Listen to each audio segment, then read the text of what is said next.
Boa noite, queridos irmãos. Aqui é o presbítero Ricardo que está falando e dando continuidade aqui no que nos propusemos estudarmos o Sínodo de Dort. Nós vamos continuar essa semana com um panorama teológico. Na aula passada, nós tivemos a oportunidade de conhecer um pouco de um panorama histórico, contextual, qual era o ambiente político, social da época, o que estava acontecendo neste momento em que houve esse sínodo, essa reunião, essa assembleia, esse concílio. E hoje nós partiremos para um panorama teológico, para que aí na próxima aula nós possamos adentrar o próprio documento produzido em si. E aí nós vamos fazer um estudo analítico desses pontos que foram propostos, obviamente um estudo teológico analítico. Mas hoje eu queria dar, baseado na aula passada, com aquele contexto histórico de renascença, de volta às fontes, a burguesia desenvolvendo, o capitalismo, que tudo que estava acontecendo, a redescoberta das potencialidades humanas, nós vamos ver como que isso influenciou nesse panorama teológico que nós vamos estudar hoje. Então, depois de ter apresentado o contexto, aquilo que estava acontecendo, nós vamos partir hoje para o seguinte tema: o embate histórico da idolatria, irmãos. Meu querido, você está preparado para saber quem você é? Você já parou para pensar nisso? Uma coisa é aquela pessoa que todos conhecem, todos veem na escola, no trabalho, na igreja. Outra coisa é aquela pessoa que só você e o Altíssimo conhecem. Aquela pessoa que é feia. Aquela pessoa que tem pensamentos vis, egoístas, avarentos, pornográficos, luxuriosos, assassinos. E eu estou usando aqui as palavras do nosso Senhor Jesus Cristo. Você está preparado para conhecer a desgraça que ainda há em você e de forma desarmada, meu irmão, meu querido ouvinte, escutar aquilo que Deus tem para dizer de nós na sua palavra? Nós vamos ver que nós estamos no embate, meus queridos. Nós vivemos hoje uma guerra de narrativas como nunca antes, porque hoje nós temos um colaborador dessa guerra de narrativas que é a tecnologia. A informação ela é adquirida com muita facilidade, ela se propaga muito fácil. E nós temos basicamente duas grandes posições. Ou o egocentrismo, e eu não uso essa palavra aqui de alguma forma pejorativa, não, uma constatação. Ou sou eu no centro, o homem, a humanidade no centro. E no outro extremo nós temos o teocentrismo, é Deus no centro. Então nós temos essas duas grandes narrativas, esses dois grandes embates, essa tensão que foi criada e que nos coloca sujeitos a informações tanto de um lado quanto de outro. Nós damos ouvidos ao que está sendo dito por aí. E as informações que vão ser chegando a nós durante toda a nossa vida, desde a menor infância, é o que vai nos construindo o nosso caráter, construindo a nossa persona, o nosso ser.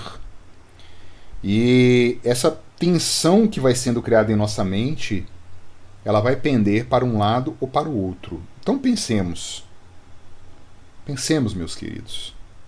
Você acha que realmente uma leitura bíblica aí diária de 5 minutos, uma ida na igreja por semana, de 1h30 ali no máximo que você fica, frente a essa exposição que nós somos submetidos hoje das mídias sociais, da TV, da música, novelas, teatro, cinema, tudo que nos cerca, você acha que você está dando ouvido a quem? Mesmo sem saber, mesmo sem perceber. De um lado, como eu ilustrei aqui, hipoteticamente, 5 minutinhos de devocional por dia, 1h30 na igreja, e do outro, todo o restante do tempo, eu estou debaixo dessa carga essa carga materialista, egocêntrica, humanista.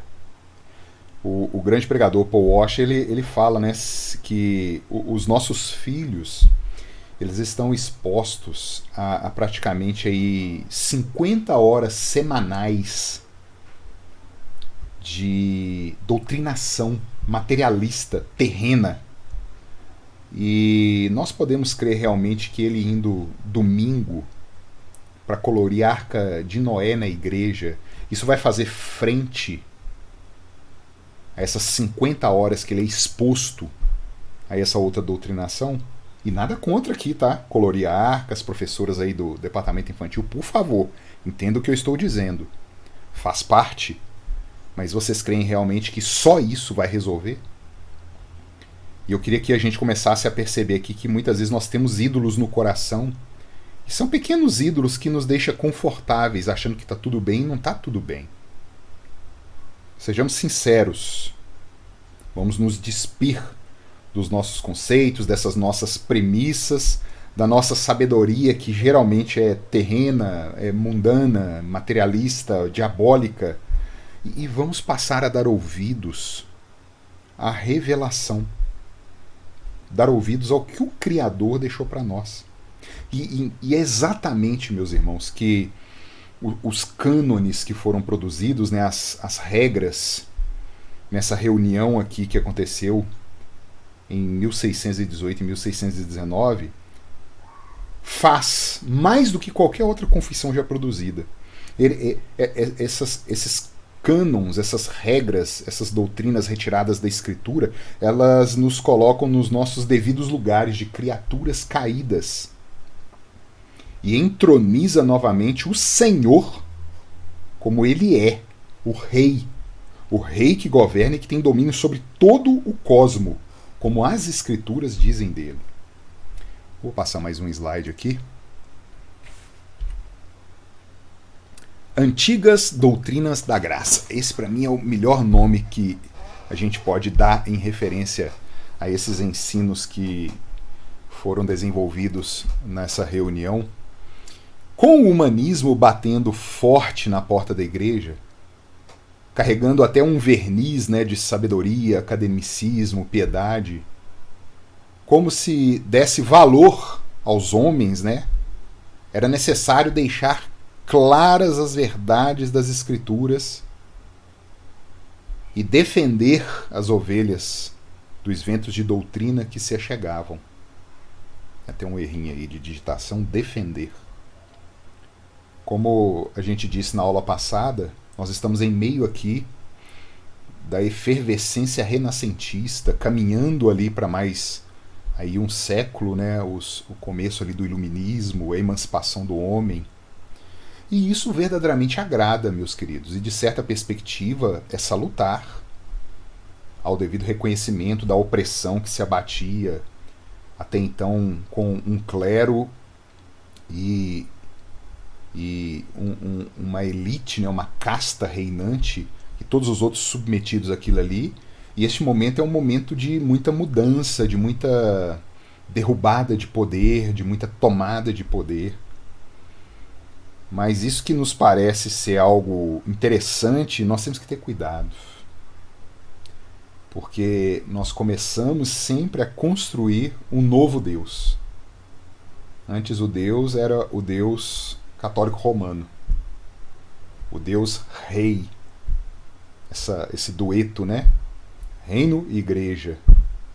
E a partir desse momento aqui onde há essa revolta, essa redescoberta dos ensinos antigos, há um novo ídolo sendo construído, que é o ser humano, o Deus humanidade, o Deus que daria resposta para todas as coisas. O ser humano começa a voltar para o centro, a ser a medida de todas as coisas, como o antigo filósofo deixou cunhado, se eu não me engano, Protágoras. Vamos continuar aqui.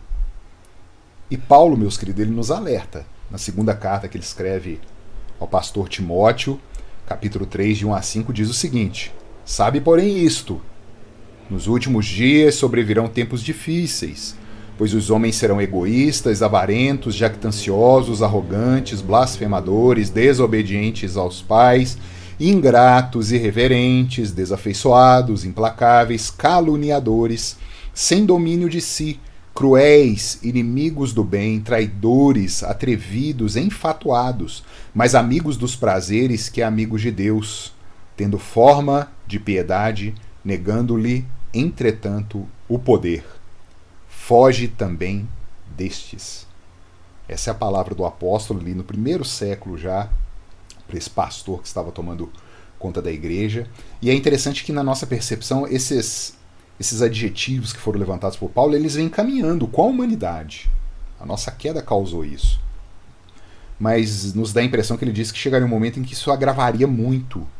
Isso sobressairia de tal forma como nunca antes visto, especialmente essa questão de homens egoístas, amantes de si mesmos, jactanciosos, arrogantes. E esse terreno está sendo preparado aqui agora, nesses eventos que estão acontecendo aqui, que houve essa reação da igreja contra esse tipo de pensamento, adentrando e especialmente tocando a doutrina que até então era cunhada. Irmãos, mais uma vez, e por favor entendam, nós não estamos tratando aqui de quem é salvo, de quem que não é salvo, de A, de B, da igreja tal, da igreja Y, da igreja X. Por favor, nós estamos tratando aqui de doutrina, prestem atenção. É de doutrina e nas implicações daquilo que nós defendemos como fé podem gerar. E aonde que isso chega? A gente acha que está defendendo algo ortodoxo, algo correto, e nós não estamos defendendo e nós estamos produzindo heresia. Nós estamos tratando de doutrina bíblica que começou a ser questionada. Verdades claras que tiveram as suas bases postas em dúvida. E esse processo já tem aí, completou seus 400 anos. Observem hoje, vejam onde nós chegamos com o que nós vemos hoje de igreja evangélica. Ligue sua televisão e veja. Veja que esse processo ele não é de um dia para o outro, de um ano para o outro. É um processo longo. E quando essas fissuras, essas rachaduras vão chegando, o dique vai romper. A represa não vai aguentar. E esses homens de Dort parece que enxergaram isso e ali já tentaram tratar o mal que estava sendo colocado, mas infelizmente há uma promessa de Jesus que no fim dos tempos as dores de parto aumentariam, mas há a promessa também de um remanescente que daria ouvido à palavra dele. Então, novamente, nós não estamos falando aqui de salvação de A, de B, de igreja A, B ou C, é de doutrina. Por favor, de doutrina. E quando nós observamos aí o que nós temos hoje, a gente vê teologia de prosperidade, a oferta de prazeres terrenos, o agora é o que importa, é o imediatismo, né? Eu preciso ser atendido no shopping evangélico com os produtos que podem saciar a minha carência, a minha necessidade agora.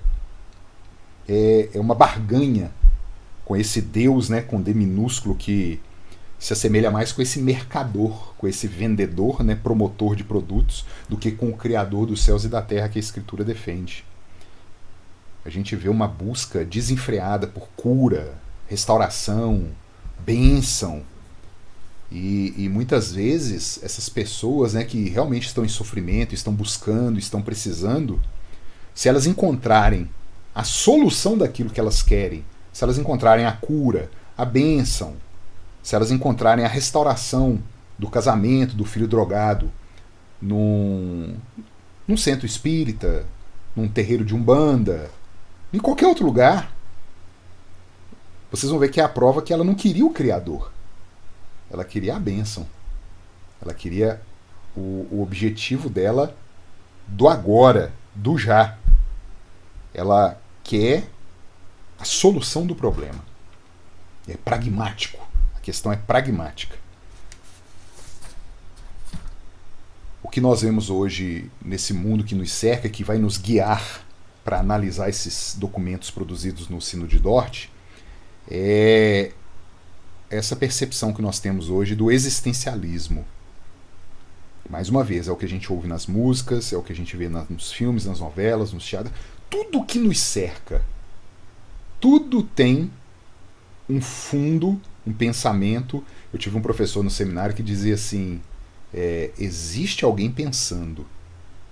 Eu gravei essa frase, e é verdade. Seja para o bem ou seja para o mal. Existe alguém pensando. E nesse pensamento hoje que nós temos, e que sempre eu vou trazer em contraponto com a análise dos documentos, diz assim, você merece. Você não pode sofrer.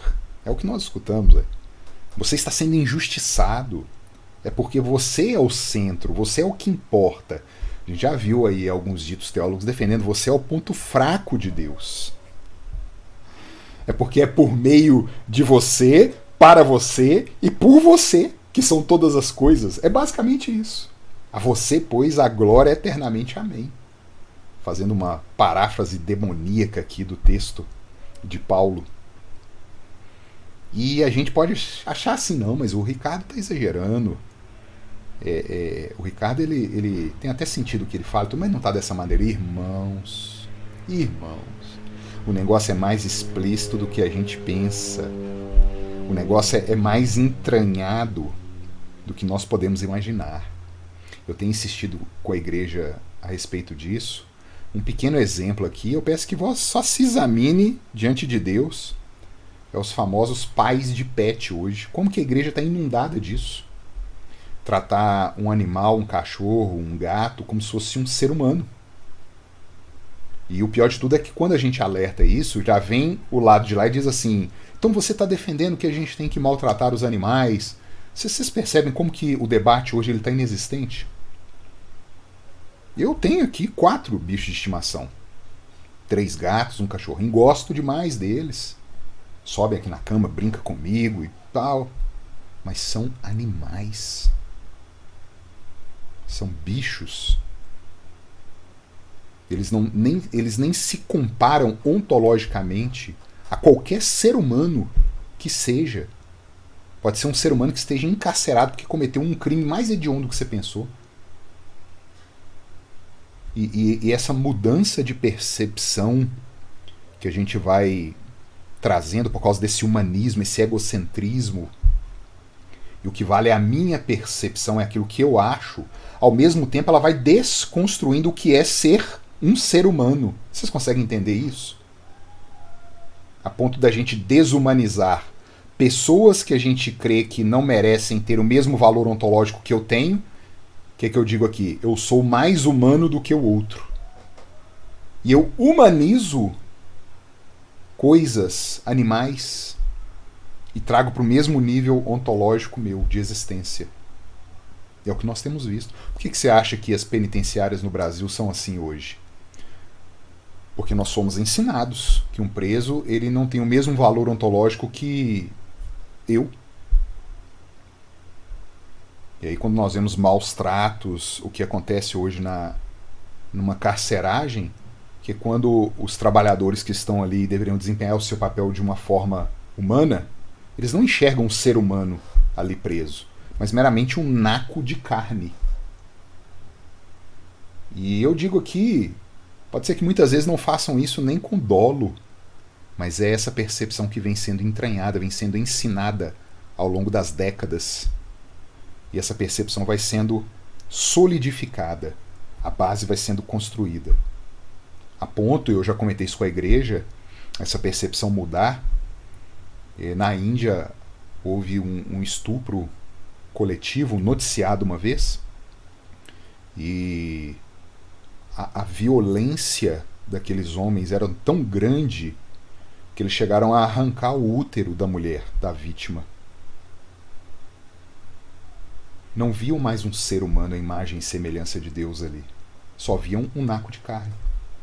E muitas vezes, quando nós damos opiniões, quando nós fazemos análises dos eventos que nos cercam, especialmente em casos de comoção, a gente não enxerga mais aquilo que nós estamos comentando como o meu próximo, um semelhante, onde corre sangue também a despeito do que ele fez, do que ele não fez. E nós perdemos essa visão como humanidade, essa responsabilidade solidária que nós temos uns com os outros. E aqui eu já estou lá na outra ponta já.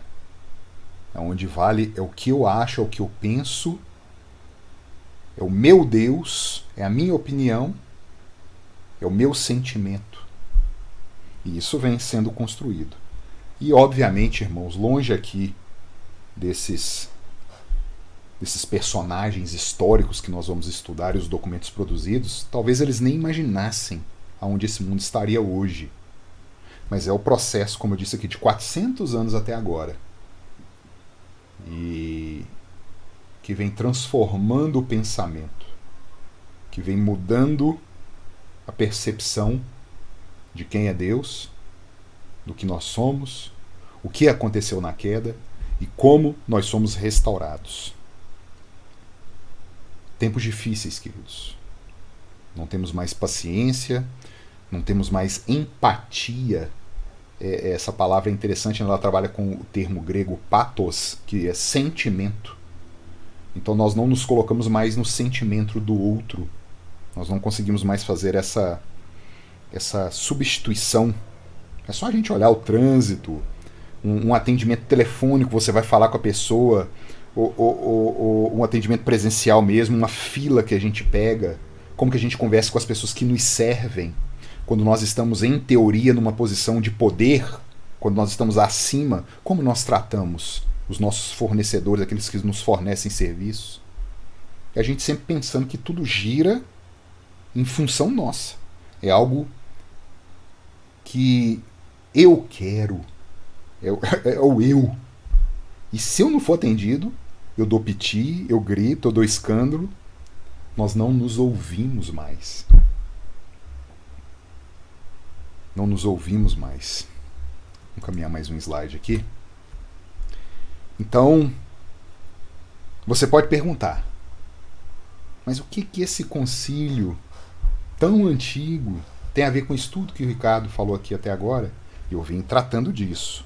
E eu vou tentar fazer esse link com o máximo esforço e trazendo verdadeiramente para a gente meditar no que foi defendido e no que a Escritura diz.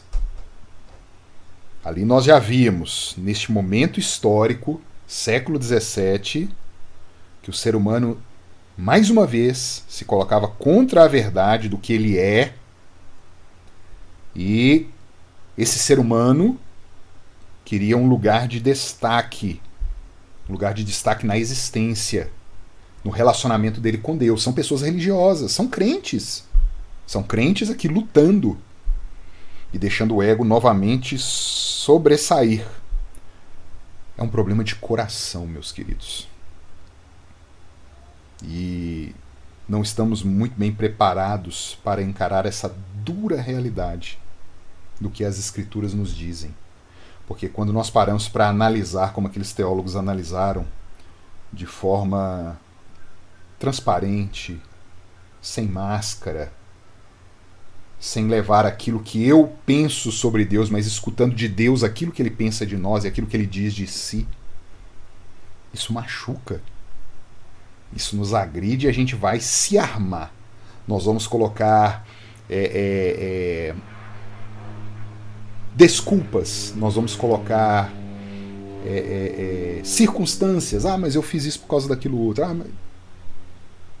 E, mais uma vez, sempre essa questão pessoal, sentimental, sempre essa questão privada, ela vai interferir no nosso julgamento dos textos bíblicos.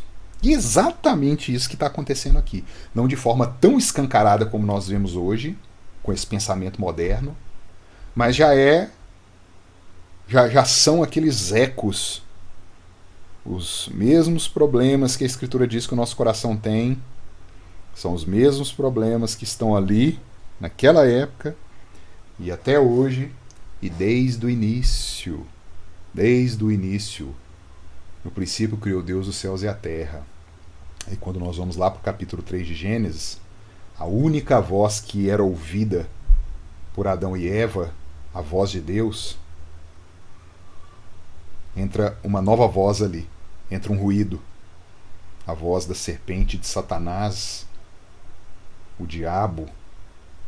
E essa nova voz, e aqui eu já arremeto os irmãos lá para o início nosso, nessas narrativas que estão se digladiando, a voz de Deus e a voz de Satanás com a voz do mundo são apresentadas a nós. E a verdade da voz de Deus machuca, e a mentira da voz do mundo e de Satanás traz um consolo temporário, um consolo superficial, coloca um band-aid sobre uma fratura exposta que nós temos na nossa vida, ao invés de tratar como a palavra de Deus trata e transforma e cura e traz vida aos mortos. Então, desde o início até o fim, será isso, irmãos. Essa guerra de narrativas e nós no meio dessa confusão de vozes e muitas vezes defendendo posições, defendendo percepções que estão frontalmente contrárias à Escritura. E nessa caminhada, fazendo a análise desses documentos aqui, nós vamos ver que realmente é o Deus vivo e verdadeiro com esse Deus humanidade que foi sendo trabalhado com ferramenta, com buril, como Arão trabalhou aquele bezerro de ouro. Hoje nós temos muitas mãos burilando o novo ídolo humanidade. Vamos mais um slide para frente aqui. Eu trouxe aqui algumas perguntas para a gente já começar a perceber como que o jogo de palavras, como que a coisa é muito sutil e pode pegar o simples. Mas Deus é sábio, ele age de forma tão misteriosa que aqueles que são dele serão salvos. Mas nós, você que está aí agora com a tecnologia na mão, um celular, um computador, e certamente teve uma possibilidade de estudo, ter um conhecimento melhor, nós somos chamados a examinar isso aqui para fugir disso. Nós somos indesculpáveis com todo esse material que nós temos à nossa volta e não podemos mais nos limitar, como eu disse aqui, aos 5 minutos de leitura bíblica diária e a 1h30 de igreja. Perceba o tempo aí que você passa nas redes sociais, o tempo que você passa assistindo séries, filmes, TV, e compare com o tempo que você se aplica na Escritura. E vocês verão que essas perguntas, eu já trouxe a primeira em tela aí, elas são muito sutis. Perceba nessa primeira pergunta. O homem é totalmente corrompido e não pode buscar a Deus? Aí você vai responder no seu coração, sim ou não. Vou perguntar novamente. O homem é totalmente corrompido e não pode buscar a Deus?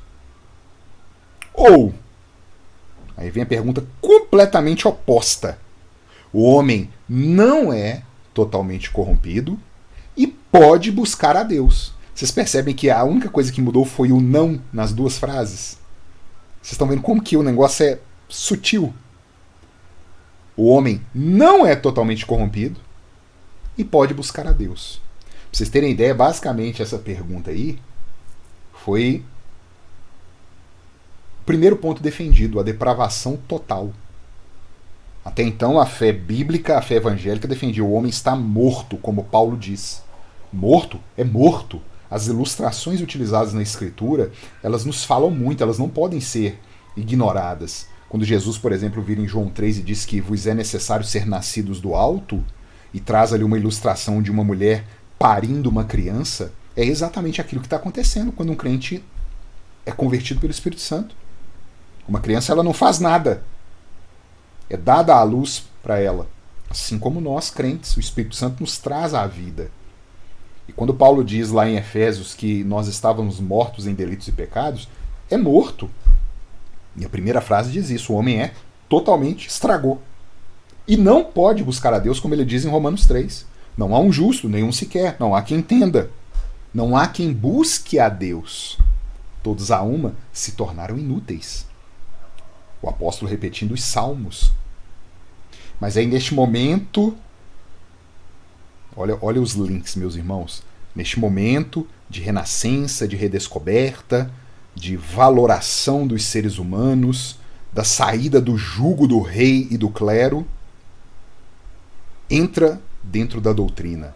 Não, o homem não é totalmente corrompido, não. Ainda resta no homem uma luz que o pode levar a Deus, basta ele querer, basta ele buscar força em si mesmo, basta ele atentar para a palavra, para os exemplos de Cristo, e perverte assim, meus irmãos, o ensino claro da Escritura. Começa assim. Vamos para uma próxima pergunta. Percebam a sutileza. Deus elege pessoas que não o buscam e que o desprezam. Ou melhor, a pergunta, né? Deus elege pessoas que não o buscam e o desprezam? Corrigindo aqui a entonação. Ou o contrário, completamente contrário.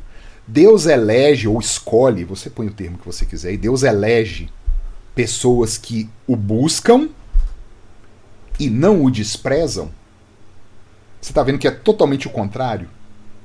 A primeira diz que Deus, ele escolhe pessoas que não procuravam por ele e que o desprezavam. A segunda diz que Deus escolhe pessoas que o buscam e que não o desprezam. O que você acha que está certo, meu irmão? Vou te dar 3 segundos para você responder. Primeira ou segunda? A Escritura diz que é a primeira. E nós vamos passar, viu, com mais detalhes quando nós formos estudar o documento de forma analítica. Nós vamos ver textos-chave dentro dos seus contextos, o que estava sendo tratado, e não textos isolados, tirados dos seus contextos, com muito cuidado. O apóstolo Paulo, mais uma vez, ele usa a passagem de Oséias dizendo: eu fui encontrado por aqueles que não me procuravam. Deus foi atrás dos homens, eles não o buscavam. Deus foi atrás, como o nosso pastor diz, né, com seus 2 perdigueiros, graça e misericórdia.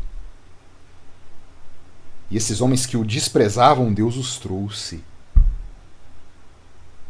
E uma tonelada de textos-chave que mostram isso. E no outro lugar, não. Deus vai escolher, vai eleger aquelas pessoas que não eram totalmente depravadas e que usaram daquela potência que existia nelas para se dirigirem até Deus. É aquele velho ditado, né? Faça a sua parte que eu te ajudarei, que não existe em lugar nenhum na Escritura, é um dito popular. Vocês estão vendo como que a mistura é bem dosada, é uma coisa bem sutil. E, meus irmãos, uma meia-verdade é uma mentira inteira. E nós temos visto o que é a igreja brasileira hoje. Mais uma pergunta, meus queridos. Olha essa, preste atenção. Cristo morreu por todos os homens e não salva todos pelos que morreu? Mais uma vez. Cristo morreu por todos os homens e não salva todos pelos que morreu? Ou, aí vem totalmente ao contrário. Só o não, né? Igual em todas que foram até agora. Cristo não morreu por todos os homens e salva todos pelos que morreu. Então, simplificando, colocando essa frase de forma bem coloquial. Cristo morreu por cada indivíduo desse mundo, mas existem pessoas no inferno. Então, pessoas pelas quais ele morreu foram condenadas e ele não salvou. É a primeira. Segunda, não. Cristo não morreu por cada indivíduo, ele morreu por determinadas pessoas e todas as pessoas pelas quais ele morreu serão de fato salvas. Qual é a resposta, irmão, correta? 3 segundos. É a segunda. E, gente, eu aposto que tem gente no nosso meio, igreja presbiteriana, que defende a primeira. Por quê? Porque parece piedoso, parece bonito. Todos são filhos de Deus. Deus salvou todo mundo. Vai em João 17, meu querido, depois e leia lá. Pai, eu não oro pelo mundo, eu oro por aqueles que o Senhor me deu. Isso saiu da boca do Cristo. E as pessoas muitas vezes estão enebriadas com esse pensamento moderno que a humanidade está em paz, que a humanidade está tudo bem, às vezes acontece uma pandemia, às vezes acontece uma crise econômica, mas Deus é pai de todo mundo, Deus está aí batalhando do nosso lado e tudo vai dar certo, no final todas as coisas serão bem-sucedidas. E não é isso que a Escritura diz, meus irmãos. Não é isso. E nós vamos caminhando aqui para a última pergunta, uma pergunta sobre a graça de Deus. Olha que interessante, irmão. A graça de Deus não é irresistível e pessoas que receberam a graça podem decair dela? Então preste atenção. A graça de Deus não é irresistível e pessoas que receberam a graça podem decair dela? Ou, aí vira tudo, a graça de Deus é irresistível e pessoas que receberam a graça não podem decair dela. 3 segundos, meu irmão. Qual dessas duas proposições estão certas? É a segunda. A graça é irresistível. Aqui eu lembro do pastor José Marbessa uma vez. Ele começou uma pregação dizendo assim: a graça de Deus ela é irresistível. Aí eu já levantei assim, opa, que isso, né? O que o José Marbessa vai arrumar aqui, né? Aí ele começou a argumentar, aí ele mostrou. Ela é resistível, mas não de forma final. É aquele momento em que a gente é confrontado com o Evangelho, pessoas vão falando conosco, as coisas vão acontecendo, o Espírito Santo vai agindo, e a gente fica, né, naquela coisa, porque algo vai mudando dentro de nós, até o momento em que o Espírito Santo vem e triunfa sobre a nossa vontade, sem subvertê-la, porque ele nos deu um coração novo. Ele tirou o coração de pedra, como é a promessa em Ezequiel 36, e deu o coração de carne, esse novo instrumento que agora é capaz de crer. E somos nós que vamos crer. Porque nos foi dado esse coração. A ação primeira veio de Deus. Então a graça ela não pode ser final e cabalmente resistida. E todos aqueles que receberam essa graça, meus queridos, eles não podem decair dela. Muitas vezes acontece o entristecimento do Espírito Santo, a pessoa cai em alguns pecados, mas Deus virá, porque o autor aos Hebreus diz que nós não somos bastardos, nós somos filhos. Deus não rasga a certidão de nascimento de filho. E ele vai vir com a vara, meu irmão. E se você está sem disciplina, abra o seu olho que talvez a graça nunca te alcançou. E você está vivendo enganado, achando que é um filho de Deus e não é. Como muitas vezes acontece, né, as pessoas que ficam no nosso meio, na igreja, e eram líder de louvor, oficiais da igreja, até pastores, e debandaram da fé e foram embora. E muitos falam, olha aí, ó, viu, perdeu a salvação. Não. Não. João explica isso na carta dele. Saíram do nosso meio porque não eram dos nossos. Se fosse dos nossos, não teria saído do nosso meio, mas para ficar comprovado, eles saíram, eles foram. E meus queridos, com essa caminhada aí que a gente se propõe, com esse aprendizado, a paz que nós vamos ganhando nessa terra maldita, nessa terra que jaz no maligno, em meio a tanta balbúrdia, tanta maldade, e a gente tendo consciência do ensino bíblico, do que esperar desse mundo, e que a nossa luta ela não é vã, que apesar do mundo não ter solução, nós vamos resgatar do mundo aquelas pessoas que Cristo escolheu, meramente por pregar o Evangelho. É isso que nos alimenta, é isso que nos dá disposição. Porque quando o Evangelho chegar no ouvido de um eleito de Deus, aquele que Deus amou antes da fundação do mundo e que nós não sabemos quem é, ele vai escutar. E graças a Deus eu já tive esse privilégio de ver isso acontecer. E se você não viu ainda, continue, porque é a promessa da Escritura. Não há como falhar. Nós não temos como frustrar os planos de Deus. E meu querido, se você não crê nisso, volto a dizer, talvez nem entendido o que é o Evangelho você entendeu. Talvez nem entendido que nós somos violadores de uma lei, que nós precisamos de justiça, uma justiça que não vem de nós, uma justiça que é nos imputada pelo Filho de Deus. E esses grandiosos artigos que foram ali definidos no Sínodo de Dort e que tratam com muito cuidado, mas mexem em feridas existenciais daquilo que a gente acha que a gente pode, daquilo que a gente acha que nós somos, vão ser balançadas, e se prepare para isso. Se prepare para ouvir da próxima aula todas as proposições que foram feitas ali. Então, meus queridos, caminhando aqui para a conclusão, nós tivemos aí esse panorama histórico na primeira aula. Nessa aula agora, complementando a primeira com um panorama teológico, e esse momento do humanismo retornando e colocando e exaltando o homem, e que hoje nós vemos estar totalmente exacerbado. Esse é o pano de fundo. E aquela igreja que teve que lidar com isso naquela época é a mesma igreja que tem que lidar com isso hoje.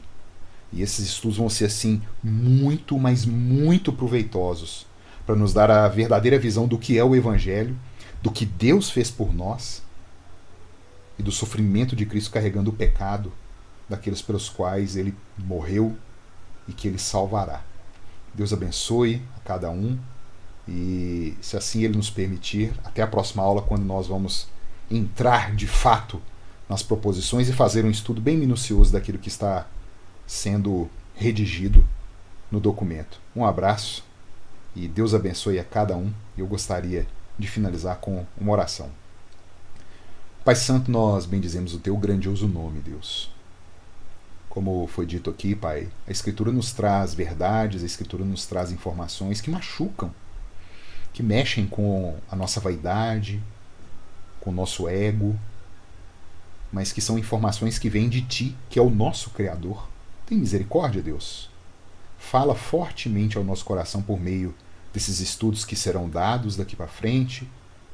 Nos mostre, Pai, as verdades eternas da Tua palavra e nos dê a segurança para caminhar no meio de um mundo, Deus, que está apodrecendo. Um mundo que é vaidoso, um mundo que é prepotente, e um mundo, como diz o salmista, que acha que é um igual ao Senhor. Nos livra do Deus humanidade, Senhor, e nos ajuda a adorar a Ti, o único e vivo e verdadeiro Deus. Abençoa cada um que ouviu esta palavra e nos dê essa bênção de na próxima aula podermos prosseguir nessa caminhada, porque é em nome do Teu Filho Jesus que oramos. Amém.